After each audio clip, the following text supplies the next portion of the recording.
एक बड़ा सुंदर प्रसंग है। इनका नाम है भक्त रामदास जी। और ये दक्षिण में गोदावरी के किनारे एक कनकावती नाम की नगरी थी, वहां ये रामदास जी रहते थे। ये चतुर्वर्ण के कुल के थे और ये अपने कुल परंपरा के अनुसार जो गृहस्थी की सेवा है वही सेवा करते थे।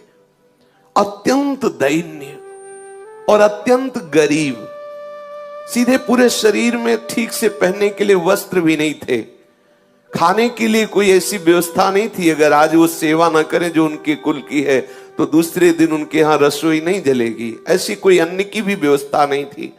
रोज का रोज कमाना और अपने परिवार का भरण पोषण करना, आए हुए अतिथि की सेवा करना, और सत्संग से बड़ा प्यार था उनको।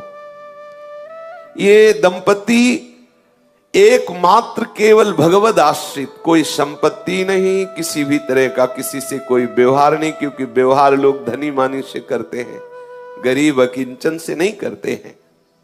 इनके एक लड़का था और ये सदैव अपने कुल की जो सेवा है वो जूता गांठने की, वो बीच बाजार में जाके बैठते, किसी के फटे पुराने जो पादुका है उसको सिलते, या कहीं ऐसा संयोग बन जाता तो नई पादुका बना के बेचते, जो उससे मिलता उससे अपने परिवार का पोषण करते और सत्संग जाते। ये बड़े महिमा की बात है। जब कहीं सत्संग में रुचि होने लगे तो समझ लेना कि अब प्रभु आपके ऊपर बरस पड़े हैं। सत्संग में रुचि होना अर्थात भगवत प्राप्ति का मार्ग खुल गया है, क्योंकि सत्संग सुनने वाले को निश्चित निश्चित अविद्या का नाश करके भगवत अनुराग की प्राप्ति होती ही होती है। सत्संग से विवेक प्रकट होता है, विवेक जो है मोह का नाश कर देता है। सत्संग में सबसे पीछे जाके बैठते और जो वैष्णव भगवत चर्चा करते, ये उनके मुख की तरफ ताकते रहते। कोई पढ़े लिखे तो थे नहीं, तो जो बात समझ में आती नहीं तो बस सुनते, और जब भगवान नाम कीर्तन होता तो नाचने लगते। उनका साहस भी नहीं हुआ कि उन वैष्णव से कह सके कि आप हमें दीक्षा दीजिए। बस सत्संग में जो नाम कीर्तन होता उसी नाम को उन्हें पकड़ लिया। बस मन में बार बार कृष्ण गोविंद ऐसा बोलते, और एकांत में वो कभी कभी पुकार उठते हृदय से, हे हरि मैं जैसो तैसो तेरो, हे हरि मैं जैसो तैसो तेरो। इतना ही याद हुआ, बस इतना ही। पद नाम से, शास्त्र स्वाध्याय नाम से, बस इतना ही, हरि मैं जैसो तैसो तेरो। और सत्संग में नियमित जाके बैठना, कुछ समझ में आए या ना आए, जब नाम कीर्तन होता तो बड़ा आनंद मिलता। और वही कृष्ण कृष्ण गोविंद गोविंद हरि हरि, और बीच बीच में आ भर के हरि मैं जैसो तैसो तेरो, मैं जैसा हूं वैसा आपका हूं, मैं जैसा हूं हे हरि आपका हूं। तीन प्राणी, स्वयं, पत्नी और पुत्र, जो इस सेवा से उनको अर्थ मिलता, उससे परिवार का पोषण, कोई अतिथि पधारता उस अतिथि की सेवा, और जो सत्संग में जाते हैं नियमित, बस उनके हृदय में एक बात बैठ गई, कैसे इस जगत के मालिक को रिझाऊं। ना तो मेरे में कोई योग्यता है, ना पढ़ा लिखा हूं, ना धन है, ना पवित्रता है, मैं किसी योग्य नहीं, कैसे रिझा। क्या मेरे से कभी प्रभु रीझ सकते हैं? बिल्कुल अनपढ़, कोई शास्त्र का ज्ञान नहीं, कोई पवित्रता का ज्ञान नहीं, कोई पद्धति का ज्ञान नहीं। आप देखिए, प्रभु केवल भक्ति से प्रसन्न होते हैं, जानते भी नहीं हो कि भक्ति किसे कहते हैं। आगे इनके प्रसंग में देखिएगा, एकदम भोले भाले, जानते भी नहीं कि भगवान की कोई भक्ति भी होती। बस सत्संग में पहुंच जाना, जैसे सत्संग हो रहा है, पहली बार गए, बैठ गए, अच्छा लगा, क्योंकि सत्संग का एक जो वातावरण होता है, कोई कितना भी अज्ञानी विषय जीव हो, उसके हृदय को परम शांति शीतलता, तभी नींद आ जाती है। अगर वो किसी को नींद ना आती हो तो सत्संग में बैठ जाओ, इंद्रियों को विश्राम मिलता है।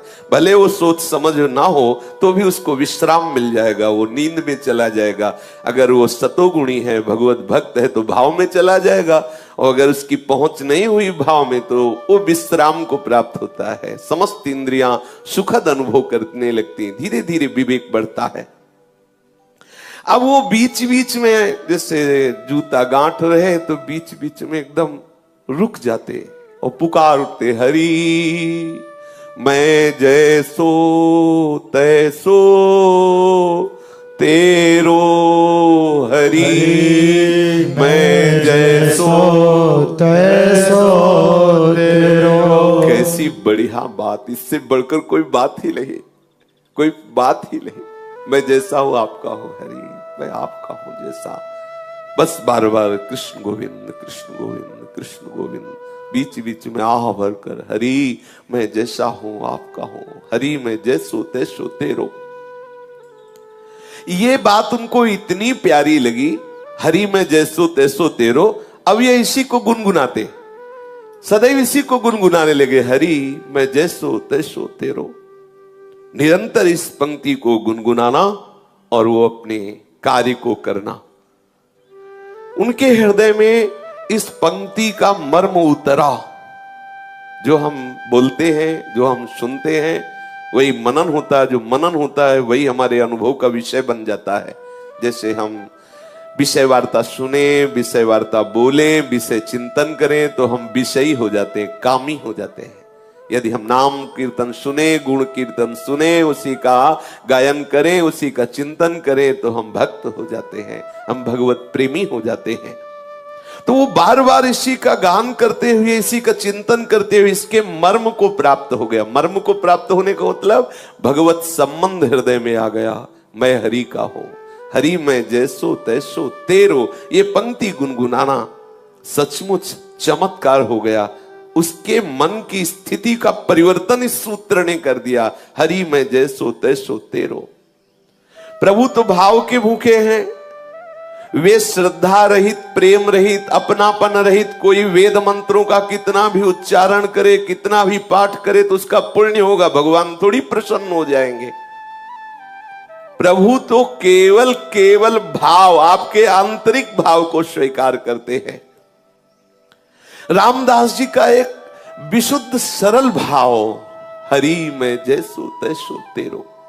कभी कभी वो आंसू बहाते हुए ये गान करने लगते, हरि मैं जैसो तैसो तेरो। अब एक दिन की बात कि एक चोर मंडली किसी धनी मानी भक्त के घर में गई, जो गृहस्थ भक्त होते हैं, खूब धन संपदा थी। तो उनके यहां शालीग्राम भगवान सिंहासन में थे, और सिंहासन स्वर्ण का था, छत्र भी स्वर्ण का। तो चोरों ने सब कुछ चुराया, सिंहासन छत्र सहित शालीग्राम भी चुरा लिए। तो सिंहासन और छत्र तो बेचने के काम में आ गया, शालीग्राम भगवान उनके किस काम के। तो उसने स्वाभाविक, जिसके बट में पड़े थे सिंहासन और छत्र, और भी सब सामग्रियां थी जो आपस में बांट ली थी। उस चोर ने विचार किया कि ये पत्थर हमारे किस काम में आएगा। तो जा रहा था तो देखा बाजार में वो जूता गांठ रहे थे रामदास जी। भाव में बार बार ऐसे गांठते गांठते रुक जाते और कहे, हे हरि मैं जैसो तैसो तेरो। कैसी रसमयी स्थिति, आहा। अब वो चोर विचार किया कि वो जैसे जूता गांठने में कुछ ज्यादा हो जाए धागा या चमड़ा, तो उसे काटने के लिए उनके पास जो औजार होते हैं उनको पत्थर से घसते हैं। तो उसने विचार किया कि पत्थर ये मेरे काम में तो आने वाला नहीं, क्योंकि उसके अंदर कोई भाव ही नहीं था कि भगवान है। तो उसने रामदास जी से कहा कि सुनो, हमें अगर तुम जूता दे दो तो तुम्हारे घसने के लिए हमारे पास एक बहुत चिकना पत्थर है, हम दे दें। तो रामदास जी ने जो नए जूते बनाए थे वो उसे दे दिए, बिल्कुल सरल स्वभाव के भोले भाले भक्त। और वो शालीग्राम भगवान उनको दे दिए, और ये कह के दिया कि पत्थर तुम्हारे घिसने के काम में आएगा। अब वो देखा तो कि ये चिकने हैं, पर जब उसमें अपना वो औजार घसा तो और बढ़िया धार निकली उसकी। उसको लगा चलो जूते के बदले में अच्छा पत्थर मिल गया, बढ़िया है। अब वो उसमें घिसता और कभी कभी आंसू बहाते हुए, हे हरि मैं जैसो तैसो तेरो। देखो सूक्ष्मता की बात है, उसके आंसू गिरते शालिग्राम में। अब जब जोर से घसना होता तो हाथ में रख के थोड़ी घसते बनता है, फिर वो कुछ और मुद्रा होती है, इसमें स्पष्ट लिखा हुआ है वो मुद्रा। दोनों चरणों के बीच में शालिग्राम जी को फंसा के फिर घसते। आप जरा देखिए भाव का विषय कैसा होता है। अब वो हृदय में बड़ा आनंद मिलता, क्योंकि भगवान चक्र चिन्ह से चिन्हित शालिग्राम भगवान को इससे कोई मतलब नहीं है, ये तो क्या कर रहे हैं, बड़े बड़े रिझवार, बड़े लीला बिहारी हैं। अब चोर के द्वारा दिए हुए शालिग्राम का यहां ये प्रयोग हो रहा है। दूसरे की पादुका गांठना, उसमें धागा बढ़े तो उससे जो काटते हैं वो यंत्र उनका, उसको उसमें रगड़ते। ये एक दिन कोई पंडित जी उधर अपनी पादुका ठीक कराने आए, तो जब दृष्टि गई तो उन्होंने देखा कि अरे ऐसे शुभ चिन्हों से युक्त, जिसमें चक्र का चिन्ह बना हुआ है, ऐसे चिन्ह से युक्त तो साक्षात शालिग्राम है। ब्राह्मण ने कहा तुम्हारी बुद्धि मारी गई है, ये तुम क्या कर रहे हो? तो उन्होंने कहा अपने पत्थर से अपने औजार की धार निकाल ले। तो ब्राह्मण समझ गया मूढ़ आदमी, इससे क्या बात करे। तो उनका तुम जितने रुपए चाहो मैं तुम्हें रुपए दूंगा, ये पत्थर हमें दे दो, ये पत्थर हमें बहुत आवश्यक है, दे दो। समझा कि इसको समझाएं कि भगवान है, तो इसके क्या समझ में आएगा जब ऐसी हालत है कि दोनों पैर रखकर फिर इसमें अपना औजार घिसता है। ये तो साक्षात शालिग्राम भगवान है। ब्राह्मण ने सोचा कि जैसे बंदर को हीरा मिल जाए तो क्या जाने, ऐसे क्या जाने बेचारा। उन्होंने कहा कि तुम जितना रुपया चाहो मैं तुम्हें दे सकता हूं, तो ये हमें पत्थर तुम दे दो, मुझे अच्छा लगा, ये पत्थर मुझे दे दो इसलिए मैं ले रहा हूं। अब उसने कहा कि मेरे तो बहुत काम में आए हैं ये पत्थर, लेकिन तुम्हारी इच्छा है तो मैंने ना पैसे दे के लिए हैं और ना तुमसे पैसे लेना है, आप ले जाओ, कोई बात नहीं है। ब्राह्मण ये सुन करके आनंदित हुआ और उसने वो शालिग्राम भगवान ले लिए। ब्राह्मण से कहा कि जो मैं मेहनत करता हूं जूता गांठ करके, उससे जो मिलता है मेरे परिवार का, उससे भरण पोषण होता है, मुझे इस पत्थर के बदले में कोई धन नहीं चाहिए, ले जाओ। कोई मुझे हवेली नहीं बनवानी, कोई मुझे सुख पूर्वक नहीं रहना, क्योंकि अगर सुख पूर्वक रहूंगा तो मैं भूल जाऊंगा प्रभु को, इसीलिए मैं जानबूझ करके उतना ही कमाता हूं जितने से रोज उधर भर जाए। इतना कह करके रामदास जी ने वो पत्थर दे दिया जो शालिग्राम भगवान है। पंडित जी ने देखा दुर्लभ सद्गुणों से युक्त तो शालिग्राम, बड़े आनंदित हुए, घर में आए, सुंदर जल से दुग्ध से अभिषेक कराया, सुंदर सिंहासन में विराजमान किया, षोडशोपचार मंत्रों से पूजन किया और ये विचार किया कि भगवान मेरी इस चेष्टा से प्रसन्न होंगे, क्योंकि वहां क्या सुख पा रहे थे और यहां हम उनको क्या सुख पहुंचा रहे। मंत्रों से उच्चारण करना, पंचामृत से स्नान कराना, तुलसी जी ऊपर विराजमान करना, आदि आदि जो पद्धति से सेवा पूजा है। अब पंडित जी की इस प्रकार की सेवा पूजा से ठाकुर जी असंतुष्ट हो गए। अब लियो कैस न जाने कौन से गुण पर दया निधि रीझ जाते हैं। आहा, पंडित जी पूरी पूजा विधि जानते थे, पर हृदय से प्रभु के प्रति अपनापन नहीं था, भक्ति नहीं थी, प्रेम नहीं था। और ये अब आप समझ लो किस कोटि के भक्त है, कुछ ज्ञान ही नहीं है, परंतु इनके हृदय में है कि मैं प्रभु का हूं, प्रभु मेरे हैं। कभी कभी आंसू बहाते तो वो आंसू जो शालिग्राम भगवान के ऊपर गिरते, उससे बड़ा पंडित जी का पंचामृत नहीं। और जो आह भर के पुकारते कृष्ण कृष्ण गोविंद गोविंद हे हरि मैं तेरा, इससे बढ़कर वेद मंत्र अच्छे नहीं लगे ठाकुर जी को। ठाकुर जी ने स्वप्न में एक वैष्णव का रूप धारण किया और उन ब्राह्मण से कहा कि तुम सीधे हमको उन रामदास के पास पहुंचा दो। हाँ, कहा कि ये तुम्हारा षोडशोपचार पूजन, ये पंचामृत अभिषेक और ये तुम्हारा सिंहासन में विराजमान करना मुझे बिल्कुल अच्छा नहीं। मुझे उसकी सूखी रोटी और आह भरी पुकार ने खरीद लिया है। मुझे वहीं पहुंचाओ। अब जब स्वयं स्वप्न में भगवान ऐसा आदेश कर रहे हैं तो उसके तो होश उड़ गए ब्राह्मण के, कि हम तो जिसे समझते थे कि वो तो अनपढ़ है, गंवार है, प्रभु इतना उसे प्यार करते हैं। अब हाथ में सुंदर वस्त्र पर शालिग्राम भगवान को लिया और भगवान से कहा कि आपको पता है कि आपके ऊपर वो औजार घिसता है, चंदन तिलक लगाने की बात जाने दो, सिंहासन में विराज वाले पैर रख के आप पे औजार घिसता, तुमको वो पसंद है। और ये षोडशोपचार पूजन, पंचामृत से स्नान, ये सब। प्रभु ने कहा जब वो आंसू बहाते हुए नाम बोलता है ना, कृष्ण गोविंद हे हरि मैं तेरा, मुझे इतना सुख मिलता है कि वेद मंत्रों से मुझे सुख नहीं मिलता। और जब वो मेरे ऊपर पैर रखता है तो मुझे ऐसा लगता है वो आत्मसमर्पण कर रहा है पूरा। ये यही है, इनसे कौन पार पावे। सर्वलोक महेश्वर जितने भी ज्ञान के सूत्र हैं सब इन्हीं से प्रकट हुए, इनसे कोई पंडित क्या पार पा सकता है। बोले जब वो चरण रखता है, दबाता है चरण से ऐसे, तो मुझे लगता है कि पूरा अपने आप को समर्पित कर रहा है, आत्मसमर्पण कर रहा है। मुझे बहुत सुख मिलता है, तुम्हारे चंदन और कस्तूरी के लेप और इत्र से मुझे जो सुख नहीं मिलता उसके घसने से सुख मिलता है। अब राजी, आप राजी तो फिर किसकी क्या बस चले। ठाकुर जी राजी। अब वो जो ब्राह्मण था जिसको एक गर्व था कि मैं ऊंचे कुल में हूं और मैं पूजा का विधान जानता हूं, मेरी दासता से, मेरी पूजा से शालिग्राम भगवान प्रसन्न हो जाएंगे। आज वो बहुत दैन्य हुआ कि मेरे दुर्भाग्य की आज तक मुझे वो प्राप्त नहीं हुआ जो रामदास को प्राप्त है, क्योंकि स्वयं ठाकुर जी वहां जाना चाहते हैं। ये विचार करके शालिग्राम को लेकर के रामदास जी के घर जाना निश्चय किया उसने, और मन में बहुत जलता जा रहा था कि मैं ब्राह्मण तो हूं लेकिन आडंबरी हूं। मेरे अंदर वो बात नहीं आई जो उस दैन्य भक्त रामदास के हृदय में आई। बार बार शालिग्राम को हृदय से लगा के विकल होकर कहने, देखो ये है किसी भी तरह से भक्त का संग हो जाए, किसी भी तरह। ये रामदास जी के दर्शन की, देखो ये दर्शन का प्रभाव। अब वो दैन्य होके जा रहा है, क्या प्रभु कभी मेरे भी हृदय में भाव आएगा? जैसी रामदास की भक्ति से आप प्रसन्न, क्या कभी मेरे अंदर भी भक्ति आएगी?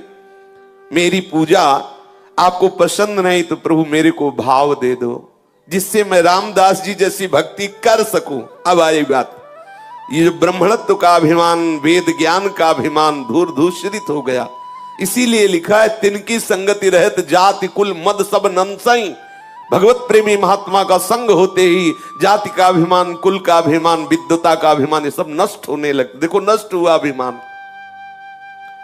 अब वो डरा हुआ सा ब्राह्मण शालिग्राम भगवान को एक कपड़े में रख करके रामदास जी के घर आया और देखा तो होश उड़ गए।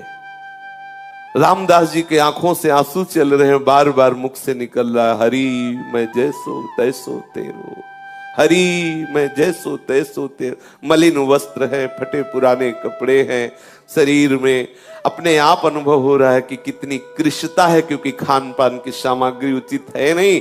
और अब ये जो रोग बढ़ा है, हरि मैं जैसो तैसो तेरो, ये ज्यादा काम नहीं करने देता।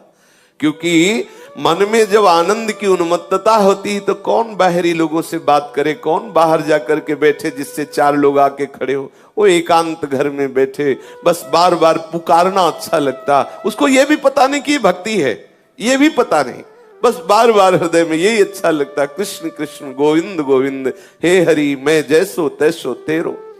आंसुओं की धार बह रही है, धीरे धीरे वही गीत गा रहा है, हे हरि मैं जैसो तैसो तेरो। ये ब्राह्मण गए, जब देखा तो बोले ओहो धन्य है, धन्य है, तुम्हारे माता पिता को धन्य है रामदास, तुम तो बड़े महात्मा निकले। हम तो समझ ही नहीं पाए कि तुम्हारी ऐसी ऊंची स्थिति है, तुम्हारे अधीन भगवान है। अब वो धीरे धीरे उसके नेत्र खुले, अब अपने भाव से बाहर आया। तब उन्होंने कहा कि ये जिन पर तुम पत्थर समझ करके अपना औजार घिसते थे, औजार नहीं, मैं उस समय बताया नहीं, ये साक्षात शालिग्राम भगवान है, त्रिभुवनपति स्वरूप में विराजमान है, सारे विश्व के स्वामी हैं, घट घट में विराजमान है, सबकी गति है, सबके आश्रय है। इनके शरणागति होने से जीव बंधन मुक्त हो जाता है। तुम्हारी सरलता, तुम्हारे प्रेम से ये रीझ गए हैं। जब मैं इनको ले गया, इनको पंचामृत से अभिषेक किया, वैदिक स्तोत्रों द्वारा इनकी स्तुति की, इनकी सेवा की, इनको भोग लगाया सब, लेकिन इनको पसंद नहीं आया। इनको तुम पसंद आए। मेरे स्वप्न में एक वैष्णव रूप धारण करके आए और मुझे ऐसा आदेश किया कि मुझे रामदास जी के पास भेज दो।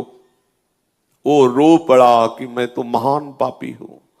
रामदास रो पड़े, अरे मैं महान पापी हूं, मैं तो समझ नहीं पाया कि भगवान है और मैं इनके ऊपर ऐसा कृत्य करता रहा है, मैं तो बहुत अपराधी हूं। चीख चीख के रोने लगा, मैं कितना निर्दयी, कितना नीच हूं, देखो मैंने क्या किया।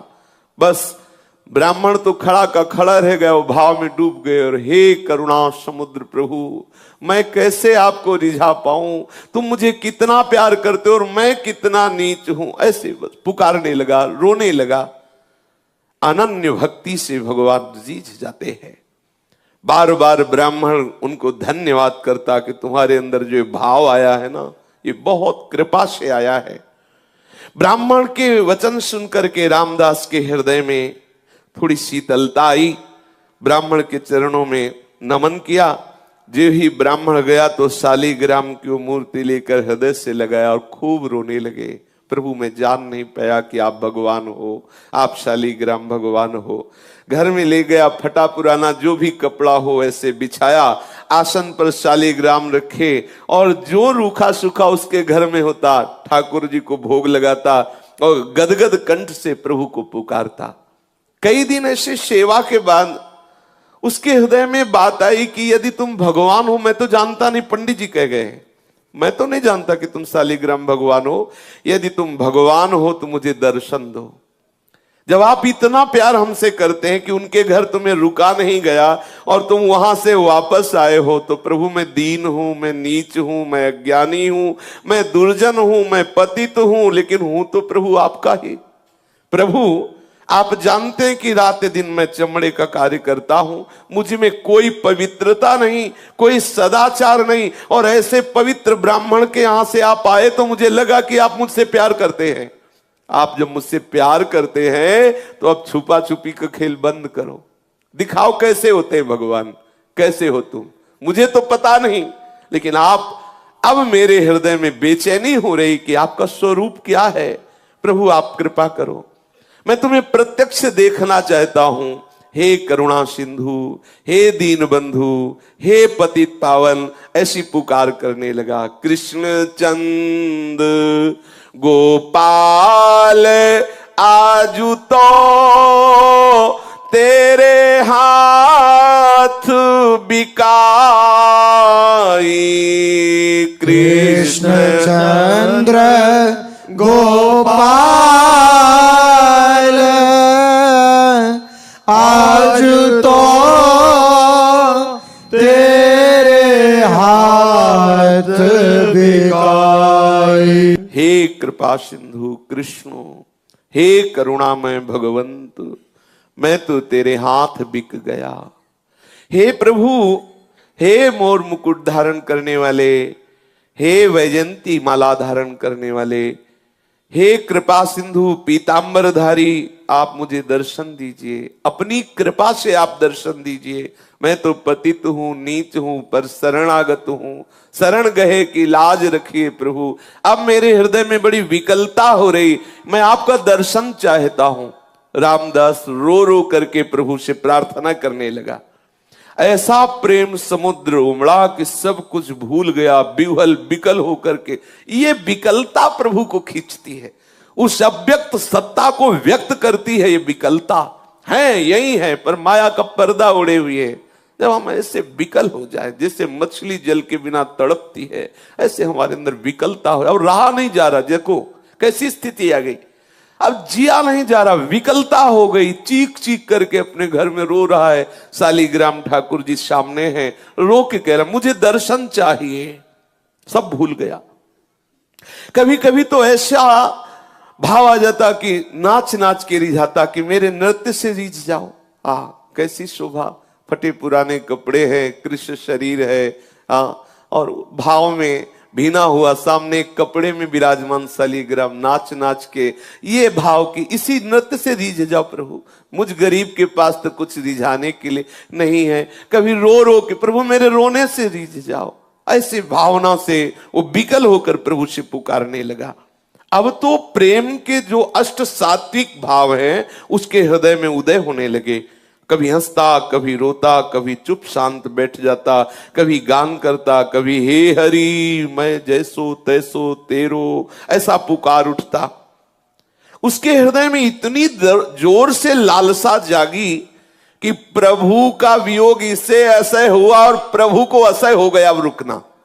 ये है भक्त की सामर्थ्य। असह्य हो गया प्रभु को भी रुकना। अब प्रभु नहीं रुक सकते, विकलता हो गई। आहा, प्रभु विकल हो गए। अब वो गदगद कंठ से हे वंशीधर, हे मदन मोहन, जोर जोर से पुकारने लगा। हे वंशीधर, हे मदन मोहन, तुम्हारे चरणों में बार बार नमस्कार है। मुझ गरीब की पुकार सुनो। कहाँ हो आनंदमय, कहाँ हो श्याम सुंदर, मुझे दर्शन दो, ऐसे पुकारने लगा। प्रभु यद्यपि मैं समझ रहा हूं कि जैसे छोटा सा बालक चांद को खेलने के लिए मांगे, ऐसे ही मेरी बात है। कहां मैं नीच अधम, कहां बड़े बड़े तपस्वी ऋषि जो आपको दुलार करते रहते ध्यान के द्वारा, कहां मैं अपवित्र। पर प्रभु मैं हूं तो आपका ना। मैं क्षुद्र हूं, दीन हूं, नीच हूं, जैसा भी हूं आपका हूं। पर अब मेरे हृदय में एक ही है, आपके दर्शन नहीं मिलेंगे तो मैं प्राण त्याग दूंगा। मैं नहीं जी सकता आपके बिना। क्या करूं, मुझसे जिया नहीं जा रहा। ये स्थिति है। कैसी कृपा होती प्रभु की अपने भक्तों पर। प्रभु के बिना अब जिया नहीं जा रहा। ये मतलब अब इस बात में केवल वाणी लड़खड़ाती है। ये केवल प्रभु देते हैं। भजन साधन और सब एक तरफ, ये बात अब जिया नहीं जा रहा। वो हृदय में ऐसी विकलता, एकांत बैठा हुआ पुकारता रहता है, अब जिया नहीं जा रहा। ये बात जिनके हृदय में आ गई, बस मिलन नजदीक है।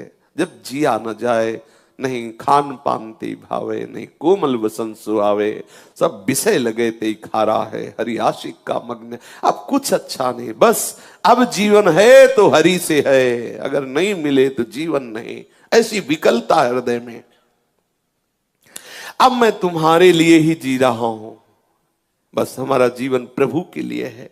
प्रभु यदि आप न आए तो इस जीवन का अंत हो जाएगा, क्योंकि आप कुछ सुहाई नहीं दे रहा। मैंने तो कभी जाना ही नहीं कि तुम प्रभु हो। देखो मैंने आपका निरादर किया, पर आपने प्यार किया। मैंने निरादर किया, मैंने जाना ही नहीं कि तुम शालिग्राम के रूप में चोर के द्वारा मेरे पास स्वयं आए हो। मैंने जाना ही नहीं। मैंने तो औजार घिसा, आपके ऊपर चरण रखे, आपको माना ही नहीं कि आप भगवान हो, लेकिन आप मुझसे प्यार करते हो। मैं उसी प्यार की दुहाई दे के कह रहा हूं कि आप मेरे से मिल जाओ, मेरे से मिल जाओ हे कृपा सिंधु। तभी मेरे अंदर ये हिम्मत आई कि मैं ऐसा कह सकूं कि मेरे से मिल जाओ। दीन दयालु, मेरा साहस आपकी कृपा पर निर्भर है। बोलो, आप एक सदाचारी वेदज्ञ ब्राह्मण के यहां जाकर भी संतुष्ट नहीं हुए, मुझ मैले कुचेले आचरण वाले के घर आए प्रभु, इसीलिए मेरा साहस हो रहा है। आप एक बार मेरे नेत्र गोचर हो। यदि दर्शन ना देना होता तो ये आपने ललक क्यों लगाई? ये आपने ललक क्यों लगाई? आप क्यों आए मेरे पास? क्यों मुझे सत्संग में ले गए? क्यों वो बातें सुनाई? क्यों अपना नाम अपनी जिह्वा पे लाए? क्यों ऐसी लीला की? मैं तो जैसा था वैसा पड़ा रहता, लेकिन आपने ही ये ललक लगाई, आप ही मुझे आगे बढ़ाए। तो अब आप मिल जाइए प्रभु, मैं जैसा हूं तुम्हारा हूं, अब मिल जाइए। बस बार बार यही, एक बार सांवरे ये अपना चांद सा मुखड़ा मुझे दिखा दो। मेरा चित्त विकल हो रहा है, हे मेरे मनमोहन, करुणा की वर्षा कर दो। इस दीनहीन कंगाल के पास कुछ ऐसा नहीं है जिससे मैं तुम्हें रिझा पाऊं। इस प्रकार विकलता हुई। भक्त का विशुद्ध भाव भगवान को अधीन कर लेता है। इसी विशुद्ध भाव की स्थिति में कोई भी विकार उसके हृदय में नहीं टिकता। काम, क्रोध, लोभ, मोह, दम, ये सब नष्ट हो जाते हैं। हृदय एकदम द्रवित, निर्मल और आंसुओं की धार के रूप में हृदय बहने लगता है। रामदास जी की प्रेम भरी पुकार सुनकर के उस सर्वेश्वर प्रभु स्थिर न रह सके। वो एक वैष्णव का रूप बनाया और रामदास जी के घर पहुंचे। रामदास जी के तो आंसू चल रहे थे, प्रभु से पुकार रहे थे, वो मस्ती में झूम रहा था। कभी कभी नाच पड़ता, कभी कभी अश्रु प्रवाह करते हुए कुछ बड़बड़ाता जो समझ में भी नहीं आता। कभी कभी शालीग्राम की मूर्ति उठा के हृदय से लगाता, चूमता, अपने नेत्रों में लगाता। कभी कभी मूर्ति लेके नाचने लगता, कभी मूर्ति को रख के साष्टांग दंडवत करने लगता। ऐसे और भगवान वहां खड़े हैं वैष्णव रूप।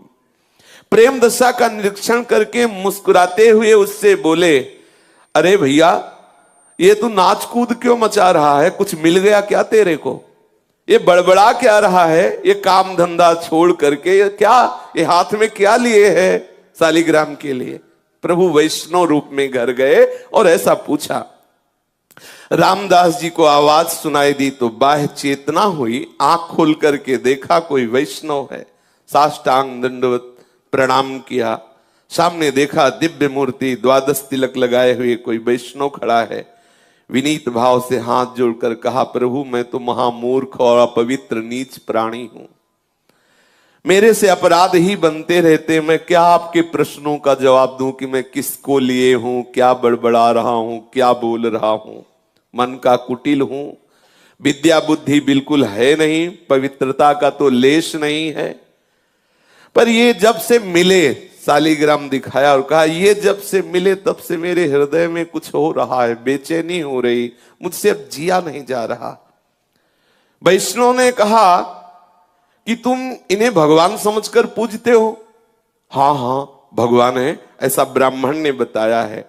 इसीलिए मेरे अंदर एक आकांक्षा हो गई कि मैं भगवान को साक्षात देखना चाहता हूं। मुझे दर्शन नहीं हुए। मुझे लगता है कि मुझे पूजा विधि नहीं आती है, कोई मंत्र आदि नहीं आता। जैसा मन में आता वैसे सेवा करता हूं, जो मन में आता वैसा बोलता हूं। क्या दीन दयालु प्रभु मेरे पे रीझ जाएंगे? ओ वैष्णव से ऐसा रामदास जी पूछते हैं। रामदास जी ऐसा कहते कहते चिल्ला चिल्ला कर रोने लगे कि मुझे न पूजा विधि आती, न वस्तु पूजा की है, न कोई शास्त्रों का ज्ञान है। क्या प्रभु मेरे से रीझ जाएंगे?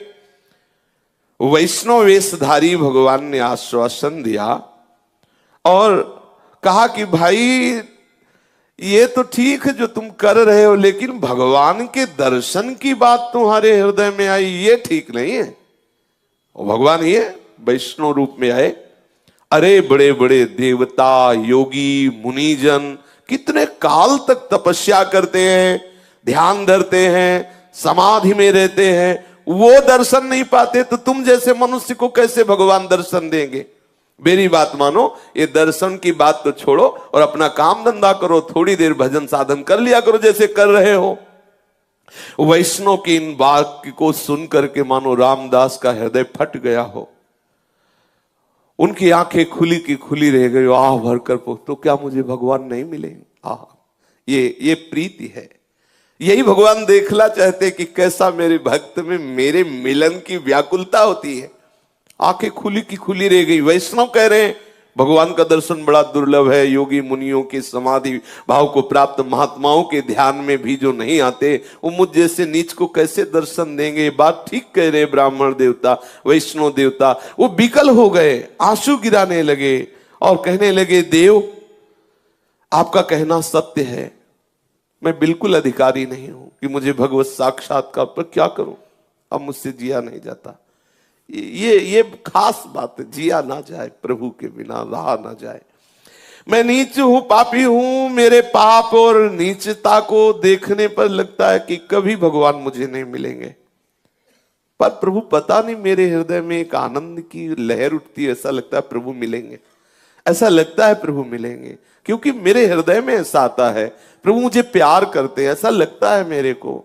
यद्यपि मैं किसी योग्य नहीं हूं, पर हृदय में ऐसा लगता है प्रभु मिलेंगे, ऐसा लगता है। ये दया के समुद्र प्रभु मुझे जरूर दर्शन देंगे, मुझे ऐसा लगता है।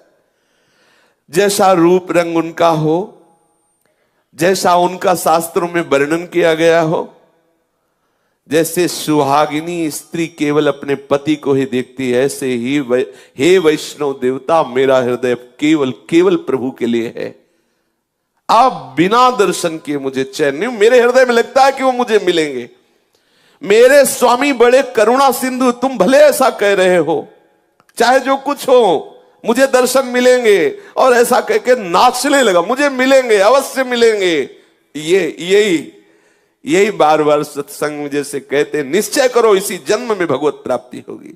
कोई आके कहे तो इस बात से मत टलना, मुझे इसी जन्म में प्रभु मिलेंगे। आपका ये बार बार चिंतन निश्चय प्रभु को विवश कर देगा, और वो आपसे प्रभु का मिलन हो ही जाएगा।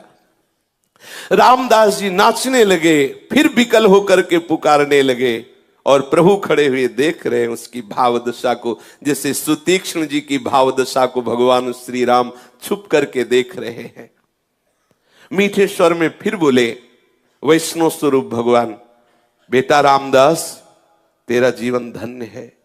देख, मैं वैष्णव भेष में तेरे को देखना चाहता था कि तू मेरे प्यार में कितना विकल है। देख, मेरे को देख। जब ऐसा कहा तो आंख खोल के देखा तो वैष्णव नहीं थे, वो वैष्णवों के आराध्य देव थे भगवान श्याम सुंदर। अनंत अनंत कोटि सूर्यों जैसा प्रकाश जिनकी सी चरण नख से प्रकाशित हो रहा था, अचानक आंख खुलते ही आंख मुंद गई, इतना तेज। उसने देखा कि मदन मोहन त्रिभंगी लाल बंशी अधरों पर धारण किए हुए ललित त्रिभंगी स्वरूप से बड़े आनंद मुद्रा में विराजमान है, और रामदास जी की ऐसा सुंदर रूप, वो तो आनंद समुद्र में डूब गया कि अभी तक मेरे से भगवान ही बात कर रहे थे। रोज मिलते रोज वैष्णव जनों को, आप भी पहचानना, किसी न किसी रूप में आके वो ठिठोलिया करता है, किसी न किसी रूप में आके वो रोज मिलता है। पकड़ना, रोज परीक्षा करो, कहीं इस रूप में मेरे प्रभु तो नहीं आ गए, कहीं इस रूप में मैं चूक न जाऊं, मेरा प्रीतम किसी, यही तो वैष्णवता है, सब रूपों में झांकना, मेरा प्रीतम आया है इस रूप में। आप निश्चित देखना, एक दिन वो पकड़ जाएगा। और वो जैसे रामदास जी के सामने अपनी उस छद्म भेष को हटा दिया, ऐसे ही हटा देगा। वो किसी रूप में रोज आता है, वो ऐसा नहीं है, करुणा का समुद्र है, वो रुक नहीं सकता, नहीं रुक सकता, वो तुम्हारे पास ही है, रोज तुम्हें दुलार करता है। सच्ची मानिए, जिस दिन ऐसी विकलता हो जाएगी उस दिन वो पर्दा हटा देगा, और ऐसा ही सुख मिलेगा जैसा रामदास जी को मिला। सामने देखा सच्चिदानंद घन विग्रह प्रभु श्री हरि श्री कृष्ण चंद्र, पूरा घर प्रकाश से युक्त है। अब तो उछल पड़ा, आनंदित हो गया, वो सारी की सारी व्याकुलता आनंद में बदल गई। महाअमृत में सुख, बार बार प्रणाम कर रहा है। सामने नौ किशोर ठाकुर ललित त्रिभंगी विराजमान है, बार बार प्रणाम कर रहा है, बार बार श्री चरणों को स्पर्श कर रहा है। स्तुति करना चाहता पर आता नहीं है कुछ, इसलिए ऐसे कुछ बोलने की चेष्टा करता है। प्रभु उतने में ही मंद मंद मुस्कुरा रहे हैं। फिर अचानक भगवान अंतर ध्यान हो गए। अब तो पुनः दर्शन के लिए छटपटाने लगा, भूमि पर लौटने लगा, बड़ी ही तन्मय स्थिति हो गई। योग वियोग की सानंदमयी अवस्था में डूबा हुआ निरंतर, कभी देख रहा है भगवान उसके समीप है, कभी देख रहा अंतर ध्यान, ऐसी विकलता। एक बार दर्शन होने के बाद फिर कभी ऐसा नहीं होता कि प्रभु नेत्रों से उजल हो जाए, बस जाते हैं नेत्रों में। ऐसी ही आनंदमयी स्थिति में उसका शरीर पूरा हुआ, और वो नित्य पार्षद स्वरूप धारण करके प्रभु की नित्य सेवा में उपस्थित हो गया। इसीलिए देवर्षि नारद जी कहते हैं कि भगवत प्राप्ति के लिए, भगवत मिलन के लिए कोई ऐसा नहीं कि आप उच्च कुल में जन्मे हो तो ही भगवान मिले, या वेदों के पारंगत विद्वान हो, या बड़े दानी हो, तपस्वी हो, आदि आदि हो तो तुम्हें प्रभु मिले। प्रभु केवल केवल अपने भक्ति भाव से मिलते हैं। हृदय में प्रभु के प्रति अपनापन हो और तड़पन हो तो निश्चित प्रभु मिल जाएंगे। शेष चर्चा आगे। श्री राधा वल्लभ लाल की जय।